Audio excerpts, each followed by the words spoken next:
আসসালামু আলাইকুম। আমি এখন আছি হচ্ছে কুতুবদিয়া বর্গ ব্রিজ, মানে কুতুবদিয়ার পশ্চিমে বর্গ ব্রিজে। এখানে অনেক সুন্দর।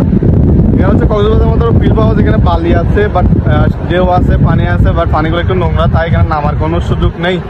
মানে পানিগুলো অনেক কাদা মাটিতে ভরা। আর পিছনে হচ্ছে একটা ঝাউ বাগান, দেখতে পাচ্ছেন।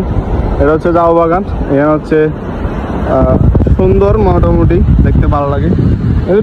মোটামুটি মানুষ এখানে ঘুরতে আসে, বাট এখানে হচ্ছে পানিগুলো নোংরা, তাই পানিতে নামার কোনো সুযোগ নেই। তো মাঝে মাঝে এখানে অফিসের কাছে কুতুবদিয়াতে আসলে এই বিচের মধ্যে আসি ঘুরতে, তো এখানে অনেক ভালো লাগে। ওই দিকে দূরের কতগুলো দেখা যাচ্ছে, এগুলো হচ্ছে বড় বড় শিপ, ছোটো ছোটোগুলো হচ্ছে মাছের বোট, বিভিন্ন ধরনের মাছ ধরতে যায় আর কি এদিক দিয়ে।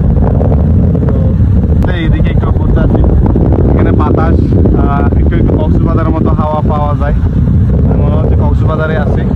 আপনারা এক মিনিটের জন্য মনে হবে না যে এটা কক্সবাজার না, এটা কুতুবদিয়ার মতো মনে হবে না। কেননা কক্সবাজার যেরকম ঝাউ বাগান, বালি, বীচ, পানির ঢেউ, বুট সবগুলো দেখা যায়, এখানে এরকম। বাট একটু এখানে হচ্ছে পর্যটক নেই, এটা হচ্ছে সমস্যা। তো আপনারা চাইলে এখানে আসতে পারেন, সুন্দর একটা পরিবেশ আছে এখানে। সবাই ভালো থাকবেন। আসসালামু আলাইকুম।